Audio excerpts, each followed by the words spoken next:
ఇది కలియుగం. ఇక్కడ ఆస్తులే ప్రధానం, అనుబంధాలకు దూరం అన్నట్లుగా నేటి సమాజంలో పరిస్థితులు మారిపోయాయి. కన్నవాళ్ళు, తోడబుట్టిన వాళ్ళు, కట్టుకున్న వాళ్ళు, ఇలా అందరి మధ్య చిచ్చు పెడుతోంది డబ్బు. డబ్బుంటే చాలు, ఇంకెవరూ వద్దు అన్నట్లుగా కొన్ని కుటుంబాల్లోని వ్యక్తుల మధ్య తీరు కనిపిస్తోంది. ఆదర్శప్రాయంగా ఉండవలసిన వాళ్లే ఆస్తుల కోసం ఎందుకు రోడ్డున పడుతున్నారు? మొన్న వైఎస్ కుటుంబం, నేడు మంచు ఫ్యామిలీ కోర్టులు కేసులతో బజార్న పడుతున్నారా? ఫ్యామిలీ పరువు పోగొట్టుకుంటున్నారా? అసలు ఫ్యామిలీ విలన్స్ ఎవరు?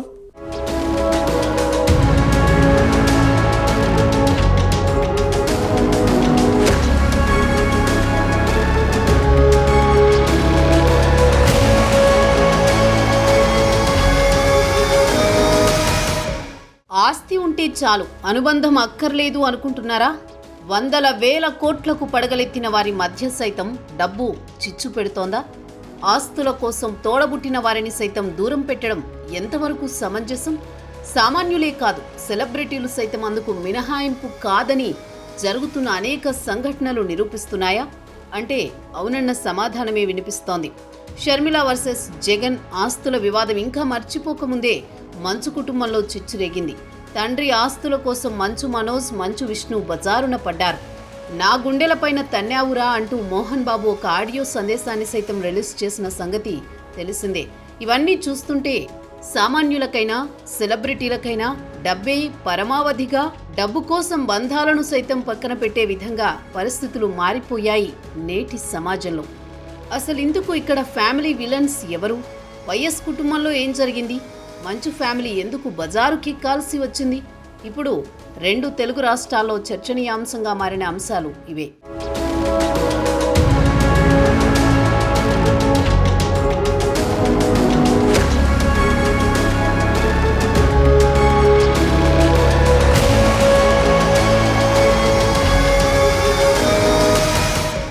జగనన్న వదిలిన బాణాన్ని అంటూ నాటి ఉమ్మడి ఏపీ రాజకీయ చదరంగంలో అనూహ్యంగా దూసుకువచ్చిన షర్మిల ఇప్పుడు జగన్ రెడ్డి అని పిలుస్తోంది. అన్న జైలుకు వెళితే 16 నెలల పాటు పార్టీని ప్రజల్లో బ్రతికించింది షర్మిలనే. అయితే ఏమైందో ఏమో తెలియదు గాని అన్నా చెల్లెళ్ల మధ్య ఆస్తుల గొడవ ఒక్కసారిగా బయటపడింది. మధ్యలో తల్లి విజయమ్మ అటు కొడుక్కి ఇటు కూతురికి ఎవరికేం చెప్పాలో తెలియక సతమతమైంది. ఎవరి వైపు మాట్లాడాలో కూడా విజయమ్మ తేల్చుకోలేకపోయింది.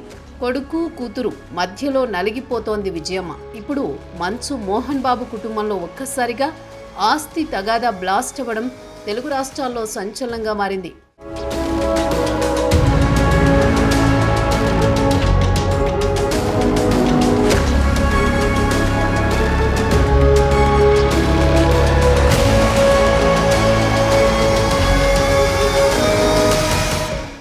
మంచు ఫ్యామిలీలో మంటలు పెరిగిపోతున్నాయి. ఇంతకాలం అన్నదమ్ములు మంచు విష్ణు, మంచు మనోజ్ మధ్య మాత్రమే ఉన్న విభేదాలు తాజాగా తండ్రి మోహన్ బాబు, చిన్న కొడుకు మనోజ్ మధ్య పెరిగిపోయి ఒక్కసారిగా రోడ్డున పడ్డాయి. ఆస్తులు, ఆధిపత్యం దగ్గర ఎంతటి సన్నిహితులైనా సరే చివరకు రక్త సంబంధికుల మధ్య కూడా విభేదాలు తప్పవని ఇప్పటికే చాలాసార్లు రుజువయ్యాయి. ఈ కోవలోకే మంచు కుటుంబం చేరిందంతే. మంచు కుటుంబానికి చెందిన ఆస్తులు, విద్యా సంస్థలపై ఆధిపత్యం విషయంలోనే కుటుంబంలో గొడవలు పెరిగిపోయి చివరకు తండ్రి కొడుకులు ఒకరిపై మరొకరు దాడులు చేసుకునే వరకు పరిస్థితులు వెళ్లాయి. ఇప్పటికే అన్నదమ్ములు మంచు విష్ణు, మంచు మనోజ్ మధ్య చాలా కాలంగా గొడవలు జరుగుతున్న విషయం తెలిసిందే.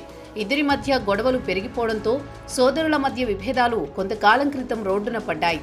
తర్వాత ఇద్దరికీ కావలసిన వారు సర్దుబాటు చేయడంతో గొడవలు బ్రేక్ పడ్డాయి. అన్నదమ్ముల మధ్య గొడవలకు బ్రేక్ పడిందని అనుకుంటున్న నేపథ్యంలోనే సడన్ గా తండ్రి కొడుకుల మధ్య విభేదాలు పెరిగిపోవడం, చివరకు ఒకరిపై మరొకరు దాడులు చేసుకునేంత దాకా పరిస్థితి దిగజారింది. గడిచిన వారం రోజులుగా మోహన్ బాబు, మనోజ్ మధ్య బాగా గొడవలవుతున్నాయి.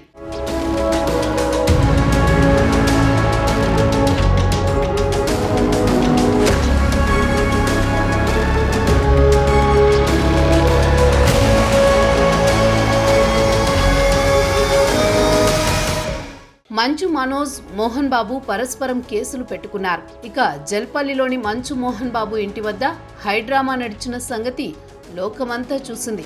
మంచు మనోజ్ను ఇంట్లోకి రానివ్వకపోవడం, గేట్లు తోసుకుంటూ ఆయన ఇంట్లోకి వెళ్లడం, ఆ తర్వాత చిరిగిన చొక్కాతో బయటకు రావడం మోహన్ బాబు వీరంగం. అనంతరం రాత్రికి రాత్రే మోహన్ బాబు ఆసుపత్రిలో చేరడం ఇవన్నీ తెలుగు రాష్ట్రాల్లో బాగా వైరల్ అయ్యాయి. ఇంటి గొడవలు కాస్త పోలీస్ కేసులు, ఘర్షణలకు దారితీశాయి. మోహన్ బాబు కుమారులు విష్ణు, మనోజ్ తరపున రంగంలోకి దిగిన బౌన్సర్లు బాహాబాహికి దిగారు. మోహన్ బాబు ఇంటి వద్ద ఇంత తతంగం జరుగుతున్నా పోలీసులు అడ్డుకోలేకపోయారు. మోహన్ బాబు, మనోజ్ల మధ్య ఉన్న లైసెన్స్డ్ తుపాకులను వెనక్కి తీసుకోవాలని పోలీసులకు ఉన్నతాధికారులు ఆదేశాలిచ్చారు. ఇక శాంతి భద్రతలకు విఘాతం కలిగిస్తున్న మంచు కుటుంబ గొడవలను ఎట్టకేలకు పోలీసులు సీరియస్గా తీసుకున్నారు. బుధవారం ఉదయం 10:30 విచారణకు హాజరు కావాలని అదనపు డిస్ట్రిక్ట్ మెజిస్ట్రేట్ హోదాలో రాచకొండ కమిషనర్ సుధీర్ బాబు నోటీసులు జారీ చేశారు. ఆయనతో పాటు మనోజ్, విష్ణుకు నోటీసులు జారీ అయ్యాయి. ఇక కుటుంబ గొడవలపై మోహన్ బాబు ఆడియో విడుదల చేశారు. నిన్ను అల్లారుముద్దుగా పెంచాను, చదువు కోసం చాలా ఖర్చు పెట్టాను, భార్య మాటలు విని నా గుండెలపై తన్నావు, తాగుడుకు అలవాటు పడి చెడు మార్గంలో వెళ్తున్నావు, ఇంట్లో అందరినీ ఎందుకు కొడుతున్నావు, బతుకు తెరువు కోసం వచ్చిన పనివాళ్లను కొట్టడం మహాపాపం, నీ దాడిలో కొందరికి గాయాలయ్యాయి, అన్నతో పాటు వినయ్ని కొట్టడానికి వచ్చావు, నీ అన్నను చంపుతానని అన్నావు, నా ఇంట్లోకి అడుగు పెట్టడానికి నీకు అధికారం లేదు, ఇది నా కష్టార్జితంతో కట్టుకున్న ఇల్లు, రోడ్డుకెక్కి నా పరువు తీశావు, ఆస్తులు ముగ్గురికి సమానంగా రాయాలా వద్దా అనేది నా ఇష్టం, జరిగిన సంఘటనతో మీ అమ్మ ఆసుపత్రిలో చేరింది, పోలీసుల సమక్షంలో నీ బిడ్డను నీకు అప్పగిస్తా అని మనోజ్ను ఉద్దేశించి మోహన్ బాబు ఒక ఆడియో విడుదల చేశారు.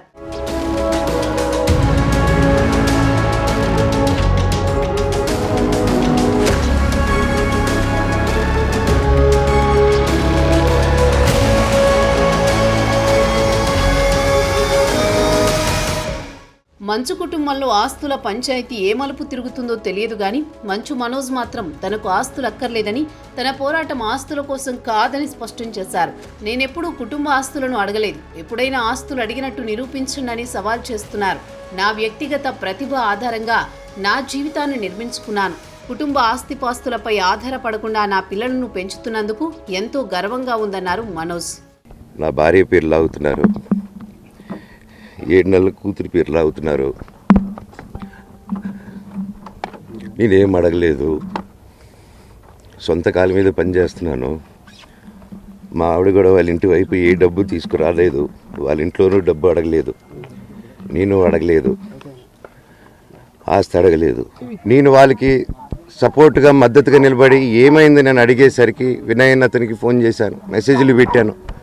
సార్ వాట్ ఈస్ హ్యాపెనింగ్, నేను కావాలంటే కాళ్ళ మీద కూడా పడతానండి, ఈ ఇష్యూ క్లియర్ చేయండి, మాట్లాడుకుందాం అంటే చాలా దురుసుగా రిప్లైలు పెట్టారు.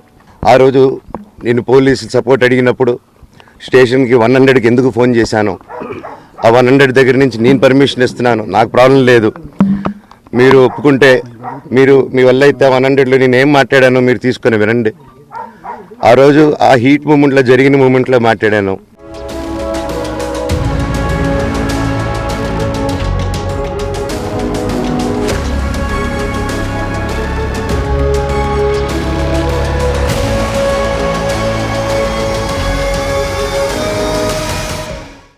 డబ్బు డబ్బు డబ్బు డబ్బుకు లోకం దాసోహం అన్నట్టుగా నేటి సమాజంలో పరిస్థితులు మారిపోయాయి.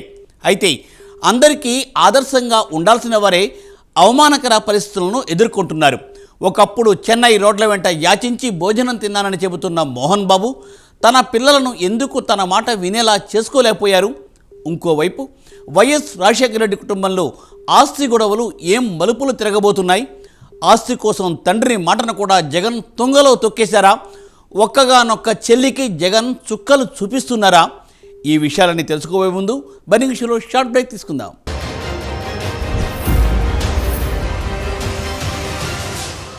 జగన్, షర్మిల ఒకప్పుడు ఆదర్శంగా కనిపించారు ఈ అన్నా చెల్లెళ్ళు. అన్న కోసం షర్మిల చాలానే చేశారు. నిజానికి జగన్ జైలుకు వెళ్ళినప్పుడు షర్మిల కనుక లేకపోయి ఉంటే వైసీపీ చాప్టర్ అప్పుడే క్లోజ్ అయి ఉండేదేమో. రాష్ట్ర వ్యాప్తంగా ఆమె పాదయాత్ర చేసి అన్న అందుబాటులో లేని లోటును కనిపించకుండా చేశారు ఆమె. అయితే ఆ తర్వాత జగన్ నుండి ఒక్కసారిగా దూరం జరిగారు షర్మిల. అన్నా చెల్లెళ్ల మధ్య ఆస్తి విభేదాలు ఒక్కసారిగా భగ్గుమన్నాయి. వైఎస్ రాజశేఖర రెడ్డి పిల్లలు ఆస్తి కోసం కొట్లాడుకుంటున్నారన్న వార్త తెలుగు రాష్ట్రాల్లో ఎంత సంచలనం సృష్టించిందో అందరికీ తెలిసిన విషయమే.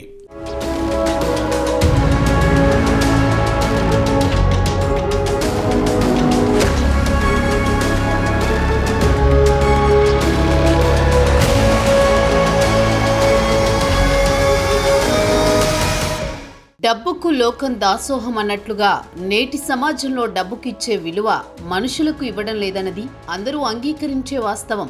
డబ్బు కోసం బంధాలను అనుబంధాలను వదులుకునే పరిస్థితులు చూస్తూనే ఉన్నాం. వైఎస్ కుటుంబంలో రచ్చకెక్కిన ఆస్తుల తగాదా ఏ మలుపు తిరుగుతుందో అన్నది సర్వత్రా ఆసక్తిగా మారింది. ఆస్తిలో వాటా అడుగుతున్న షర్మిల పట్ల జగన్ నిర్దాక్షిణ్యంగా వ్యవహరిస్తున్న సంగతి తెలిసిందే. ఆడపిల్ల కదా ఏం చేస్తుందిలే అనుకుంటున్నారో ఏమో తెలియదు గాని షర్మిలకు వైఎస్ రాజశేఖర్ రెడ్డి ఇస్తానని చెప్పిన ఆస్తులను కూడా జగన్ ఇవ్వడం లేదట. అన్నా చెల్లెళ్ళిద్దరూ ఆస్తి తగాదాతో రచ్చకెక్కారు. దీంతో నాడు ఉమ్మడి ఏపీలో ఎంతో కీర్తిని సంపాదించుకున్న వైఎస్ఆర్ ప్రతిష్టకు మచ్చ తెచ్చేలా పరిస్థితిని తీసుకొచ్చారన్న కామెంట్స్ రాజకీయ వర్గాల్లో వినిపించాయి.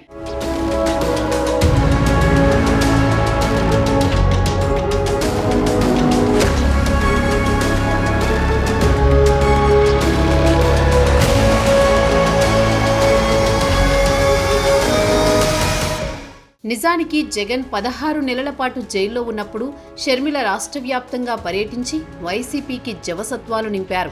జగన్ జైల్లో ఉన్నా పార్టీని ఉత్సాహంగా ముందుకు నడిపించారు షర్మిల. అయితే 2014లో వైసీపీ ఓడిపోయినా 2019లో 151 సీట్లతో భారీ మెజారిటీని సాధించి అధికారంలోకి వచ్చింది వైసీపీ. ఈ విజయం వెనుక షర్మిల పాత్ర వెలకట్టలేనిది. అన్నకు అండగా నిలబడ్డారు షర్మిల. అయితే పార్టీ అధికారంలోకి వచ్చిన షర్మిలకు మాత్రం ఎటువంటి పదవి దక్కలేదు. అయితే ఆ తర్వాతి కాలంలో షర్మిల అన్నకు గుడ్ బై చెప్పేసి తెలంగాణలో దుకాణం పెట్టారు. వైఎస్ఆర్ తెలంగాణ పార్టీ పేరిట కొన్నాళ్ల పాటు హడావిడి చేశారు. అయితే షర్మిల వైసీపీ కోసం అహర్నిశలు కష్టపడ్డా అన్న మాత్రం తనను పట్టించుకోలేదని, ఎటువంటి పదవి కట్టబెట్టలేదని, అందుకే షర్మిల వేరుపడి తెలంగాణలో కొత్త పార్టీ పెట్టిందని అప్పట్లో వార్తలొచ్చాయి. దానిపై గట్టిగానే రాజకీయ వర్గాల్లో చర్చ జరిగింది. అయితే ఆ ఇద్దరి మధ్య గొడవకు అసలు విషయం అది కాదని, ఆస్తుల పంపకాల్లో వాటాల్లో తేడా రావడంతోటే షర్మిల అన్నకు గుడ్ బై చెప్పేసింది అన్నది ఆ తర్వాత వినిపించిన టాక్. ఆ తర్వాత షర్మిల లేఖలతో వైఎస్ కుటుంబంలో ఆస్తి తగాదా రచ్చకెక్కింది.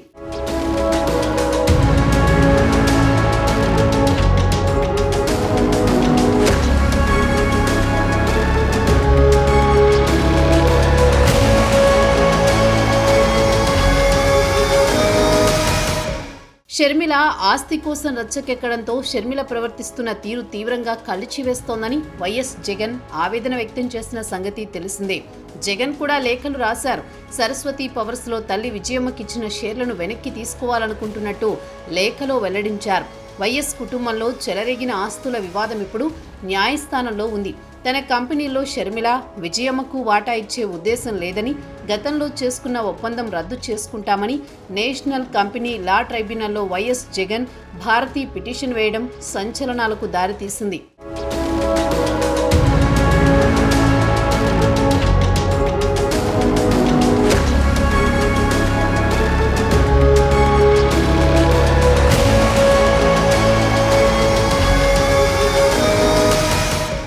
తండ్రి లేనప్పుడు ఆస్తులను పంచాల్సిన బాధ్యత ఆ ఇంటి పెద్దదే.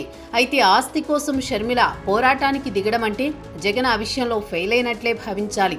విలువలు, విశ్వసనీయత అని పదే పదే వైఎస్ జగన్మోహన్ రెడ్డి మాట్లాడుతుంటారు. కానీ ఆయనకు అవేవీ ఉండవని, ఉండి ఉంటే తల్లి, చెల్లి జగన్ వెంట ఉండేవారే అని ప్రత్యర్థులు విమర్శలు చేసేందుకు తావిచ్చింది. తోడబుట్టిన చెల్లెలికి ఏదైనా ఇస్తే అది వెనక్కి తీసుకునే పరిస్థితి ఏ అన్నా కూడా చేయడు.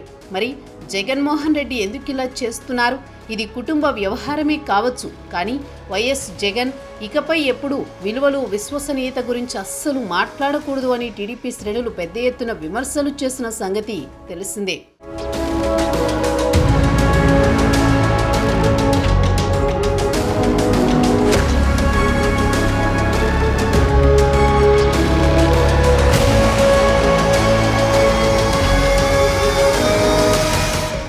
తన రాజకీయ అవసరాలకు తల్లిని, చెల్లిని వాడుకుని అధికారం వచ్చాక వారిని వదిలేశారని జగన్పై ఎప్పటినుంచో విమర్శలు వెల్లువెత్తుతున్న సంగతి తెలిసిందే.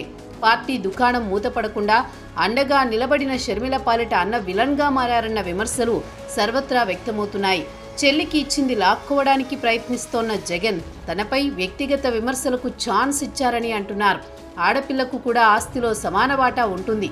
ఆడపిల్లకు ఇచ్చే ఏ ఆస్తి అయినా ఎవరూ లాక్కోరు. లాక్కుంటే అంతకంటే కఠినాత్ములు ఇంకెవరూ ఉండరు.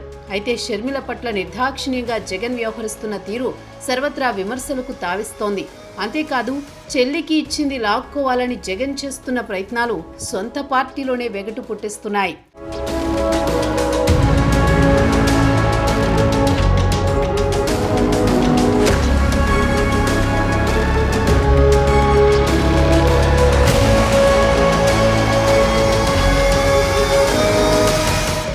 గతంలో పవన్ కళ్యాణ్ను విమర్శించడానికి ఆయనపై ఎలాంటి అభియోగాలు లేకపోవడంతో వ్యక్తిగతంగా టార్గెట్ చేసేవారు జగన్.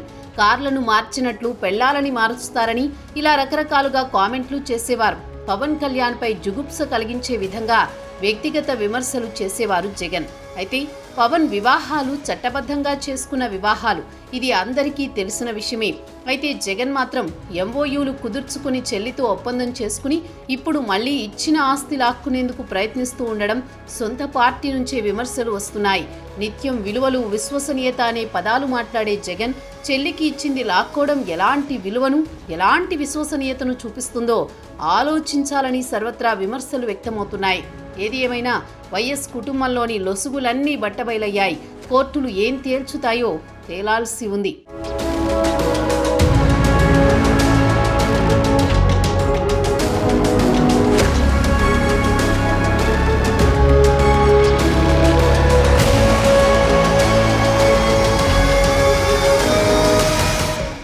రాజకీయ నాయకులైనా, సినిమా వాళ్ళైనా సమాజంలో పేరు తెచ్చుకున్నాక గౌరవం ఉంటుంది. అయితే వాటిని కాపాడుకున్నంత వరకు బాగానే ఉంటుంది.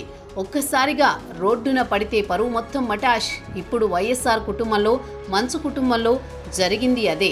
నాడు ఉమ్మడి ఆంధ్రప్రదేశ్లో వైఎస్ రాజశేఖర రెడ్డి వరుసగా 2 సార్లు ముఖ్యమంత్రి అయి సంచలనం సృష్టించారు. ప్రజల్లో గౌరవం తెచ్చుకున్నారు. అయితే ఆ గౌరవాన్ని ఆయన పిల్లలు మాత్రం కాపాడలేకపోయారు. ఇప్పుడు తప్పు ఎవరిది అన్న విషయాన్ని పక్కన పెడితే ఫలానా వైఎస్ఆర్ పిల్లలు ఆస్తి కోసం బజారున పడి రచ్చకెక్కారు అని లోకమంతా చర్చించుకుంది. ఇప్పుడు మంచు కుటుంబంలో పరిస్థితి కూడా అంతే. మోహన్ బాబు తినడానికి తిండి లేని పరిస్థితుల నుంచి అంచెలంచెలుగా ఎదిగి తెలుగు చలనచిత్ర పరిశ్రమలో ఒక మంచి నటుడిగా ఎంతో పేరు తెచ్చుకున్నారు. అలాంటి వ్యక్తి కడుపున పుట్టిన పిల్లలు ఆస్తుల కోసం కోట్లాటకు దిగారంటే అది మోహన్ బాబుకు చెడ్డ పేరు తెచ్చే అంశమే. ప్రస్తుత సమాజంలో పరిస్థితులన్నీ ఇలాగే మారిపోయాయి. డబ్బుంటే చాలు, తమకు ఇక ఏ బంధాలు వద్దు అనే విధంగా కొంతమంది ప్రవర్తన కనిపిస్తోంది. ₹1 తక్కువైనా సహించడం లేదు కొందరు ప్రబుద్ధులు. తినేది మన తోడబుట్టిన వారే కదా అని అనుకోవడం లేదు. సమానంగా ఆస్తులు పంచాల్సిందే అని డిమాండ్ చేస్తున్నారు. అయితే ఆస్తులు ఎవరికివ్వాలి, ఏమివ్వాలి అనేది ఆ హక్కుదారుడి ఇష్టం. కానీ కడుపున పుట్టినవారు మాత్రం ఆస్తి మొత్తం మాకే కావాలంటూ కోట్లాటకు దిగుతున్నారు. చివరకు తండ్రులపైనే దాడులకు దిగే పరిస్థితి కనిపిస్తోంది.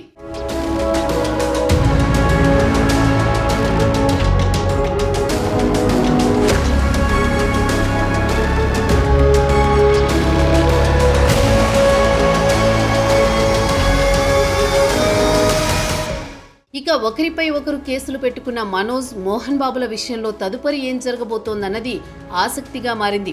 మంచు మోహన్ బాబు ఆసుపత్రి నుంచి గురువారం డిశ్చార్జ్ అయ్యారు. జల్పల్లిలో మంగళవారం రాత్రి మంచు మనోజ్ మీడియాతో జరిగిన గొడవ కారణంగా అస్వస్థతకి గురైన మంచు మోహన్ బాబు అదే రోజు రాత్రి గచ్చిబౌలిలోని కాంటినెంటల్ ఆసుపత్రిలో చేరారు. చికిత్స అనంతరం గురువారం మోహన్ బాబు ఆరోగ్య పరిస్థితి మెరుగవడంతో ఆసుపత్రి నుంచి డిశ్చార్జ్ అయి ఇంటికి వెళ్లారు. వాస్తవానికి మంచు మోహన్ బాబు బుధవారం రాచకొండ పోలీస్ కమిషనర్ సుధీర్ బాబు ఎదుట హాజరు కావాల్సి ఉంది. జల్పల్లి మంగళవారం రాత్రి జరిగిన గొడవ నేపథ్యంలో పహాడీ షరీఫ్ పోలీస్ స్టేషన్లో 3 కేసులు నమోదయ్యాయి. దాంతో జిల్లా అదనపు మెజిస్ట్రేట్ హోదాలో సుధీర్ బాబు, మంచు విష్ణు, మంచు మనోజ్తో పాటు మంచు మోహన్ బాబుకి విచారణకు రావాలంటూ నోటీసులు జారీ చేశారు. బుధవారం విచారణకి తొలుత మంచు మనోజ్, ఆ తర్వాత మంచు విష్ణు వేర్వేరుగా హాజరయ్యారు. నేరేడ్మెట్లోని రాచకొండ సిపి కార్యాలయానికి వచ్చిన ఇద్దరిని గొడవలపై హెచ్చరించిన సిపి ఇకపై ఇలాంటి చర్యలకి పాల్పడమంటూ వారి నుంచి బైండ్ ఓవర్ తీసుకున్నట్లు తెలుస్తోంది.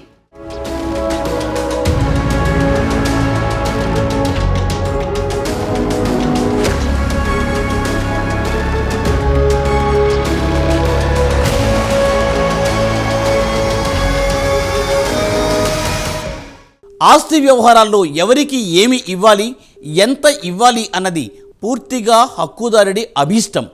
అయితే తమ పిల్లలకు ఆస్తులు పంచే విషయంలో హెచ్చుతగ్గులు చూపించడం వల్లే ఇలాంటి చిల్లర తగాదాలతో సెలబ్రిటీలు సైతం రోడ్డున పడుతున్నారు అన్న వాదనలు వినిపిస్తున్నాయి ఇప్పుడు. మరి మంచు, వైఎస్ కుటుంబాల్లో ఆస్తి తగాదాలు ఏం మలుపులు తీసుకుంటాయో కాలమే తేల్చాలి.